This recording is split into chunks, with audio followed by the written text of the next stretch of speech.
Well, Sam Libraty is on the line, and we're going to talk about his book, The Time Agents Search for the Leon Key, in which we follow time agent Jon Howe as he travels from the 25th century to 1939 Morocco to stop an invasion from a parallel universe.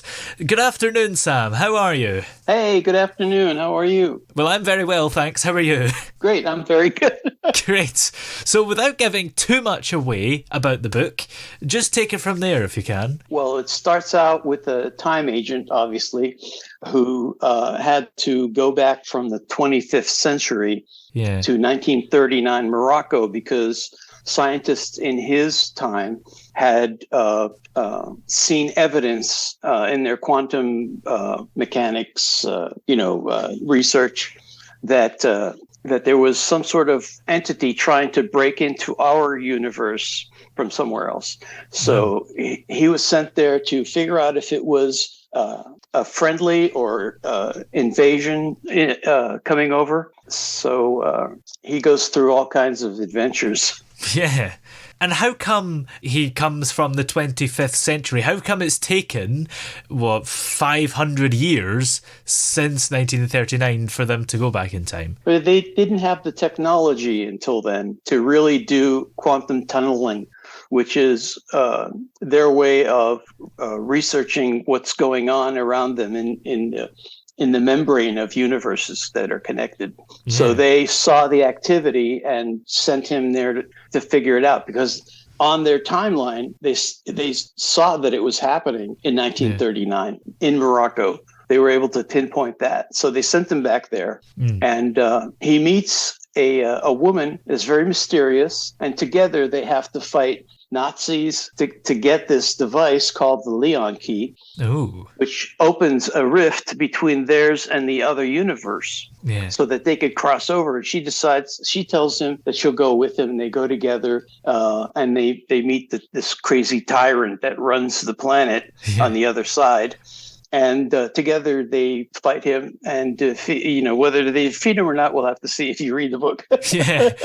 And why is it called the Leon Key? Good question. I don't know. Somebody suggested it, and I just went, okay, fine, that's good. I don't know what to call it.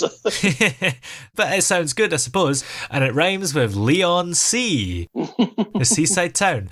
Why did you choose Morocco, and why did you choose 1939? I was always into old movies, like Casablanca and things like that.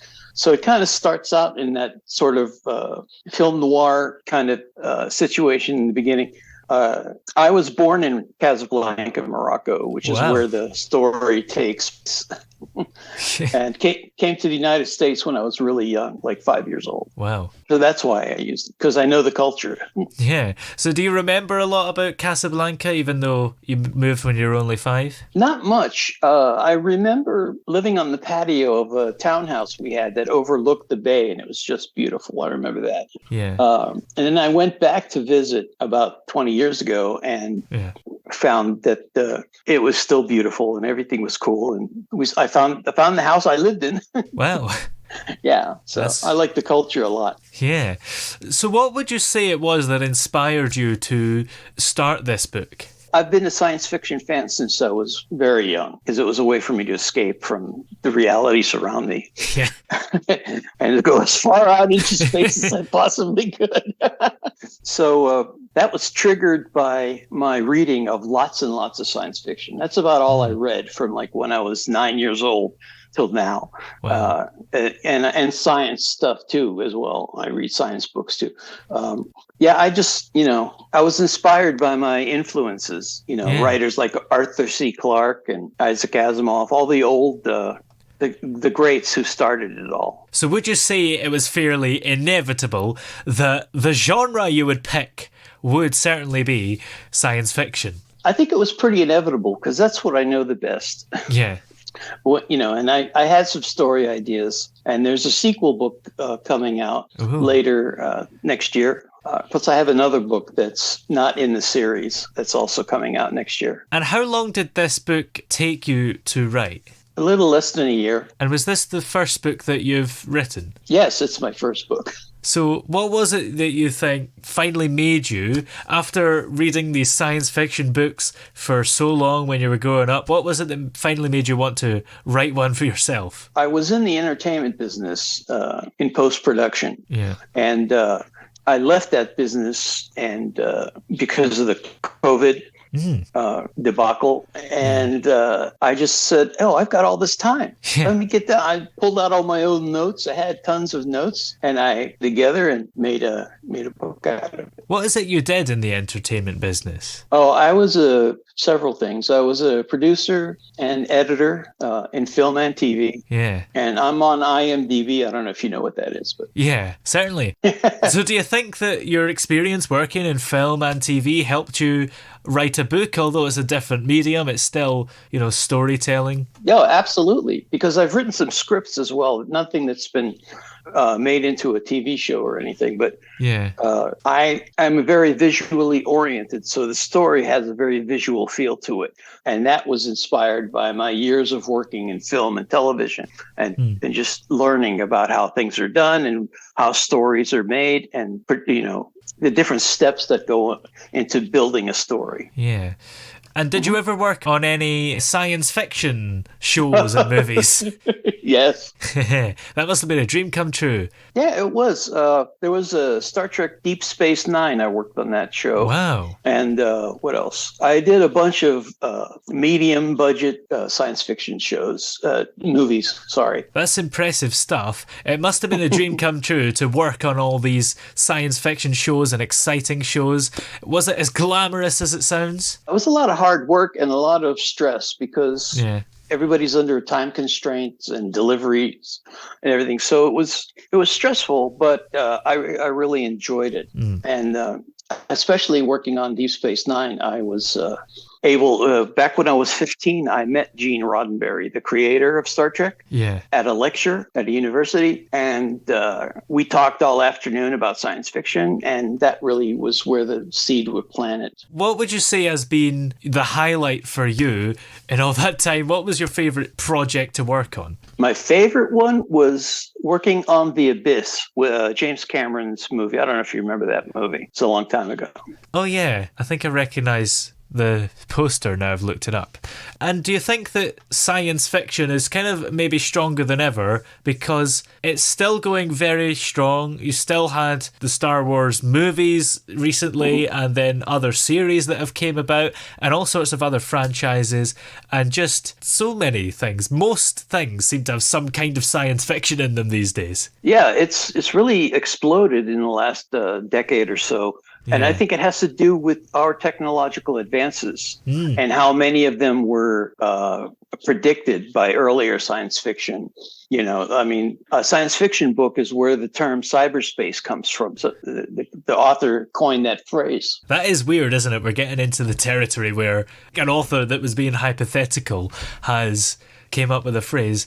Do you think in the future we will run out of science fiction because everything will be existing in real life, or will there always be things that we can invent that we don't have yet? I think it'll always go on because we're always learning and inventing and things are always changing and the future is wide open. And, the universe, according to the latest studies, is pretty much infinite. Yeah. So there's an infinite possibilities for exploration and learning, and all that stuff is really, a lot of these people grew up on science fiction that are creating these technologies now, which I think is amazing. And everything looks so much cleaner and clinical, and like the things that are set way into the future. Do you think that's actually going to happen? Everything is kind of like some kind of space station. Well, there's no space station in this book, but yeah, I'm sure it's inevitable that we're going to move out into space and hopefully deep space and try to learn more about the universe. So what does the world look like in the 25th century in your book? It's very high tech. Democracy won out after a bunch of wars. And research and science are like the main function of the society. So everybody's into just bettering themselves. I'm not saying it's a utopia, but it's a lot better than like what we have now. Yeah, it sounds interesting because pessimists and cynical people probably say there will never be such a thing as world peace for as long as humans and maybe other species, I don't know, are here, because we are naturally just going to fight with each other all the time. So it's interesting that in the 25th century, you predict that will not happen. I'm a very optimistic person in general, and I grew up listening to a lot of progressive rock, which I think is called prog rock now. Oh, yeah. and that's a lot of that is all about positive stuff, especially like the band Yes. I don't know if you've ever heard of them, but they're... Of course. Owner of a Lonely Heart. They've wrote a lot of music about peace, love, and understanding and, future times. So I'm inspired by them. I'm inspired by the artwork of Roger Dean, the artist. He's British, and it was interesting. Where did you look to get inspiration about the future? Because obviously there's nothing to go on, and even if you looked, say, 400 years ago and compared it to now and then just tried to do that to the future somehow, it would maybe still be wrong, because technology is like increasing exponentially, so it would have to be even further in advance than what you'd even expect. Well, I think ultimately the future is wide open, like I said earlier, and I just think that people are going to have to awaken and become one species, or else destroy ourselves. I'm hoping for the previous. Yes, certainly. You're working on more books in this series, aren't you? Yeah, I think it's going to be a trilogy. Oh, yeah, and the story takes place in this first book. The story takes place mostly in Morocco and on the other planet, which is called Morglis. And they're like parallel worlds to Earth. And the people are pretty much, human because they're parallel. And it takes place in those two locations. And also London is involved in there too.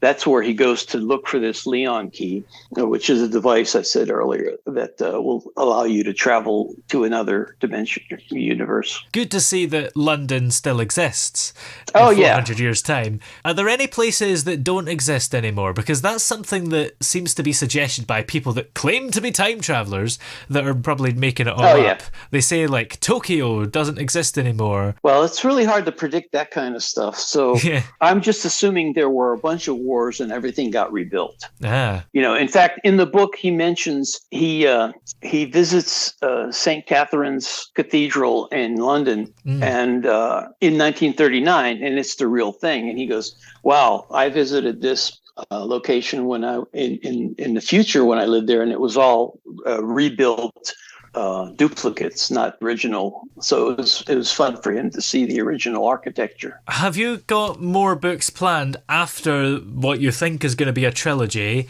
Are there more books you think you're going to write, even if they're not necessarily science fiction? I've been toying with the idea of working outside of science fiction. But right now I'm in the middle of another book that's not in the series, basically about, the same, it starts out with the same kind of thing where aliens are controlling the earth. They've taken it over and enslaved people. And these scientists have to work to overcome the alien technology and free the world, hopefully. That sounds exciting. But in the meantime, where are we able to find the first book, The Time Agent's Search for the Leon Key? It's available just about anywhere. It's available on Apple Books, Barnes & Noble, and Amazon. Excellent. Well, many thanks for talking to us today. It's been great to have you on the show. Sure. No problem. Great to meet you.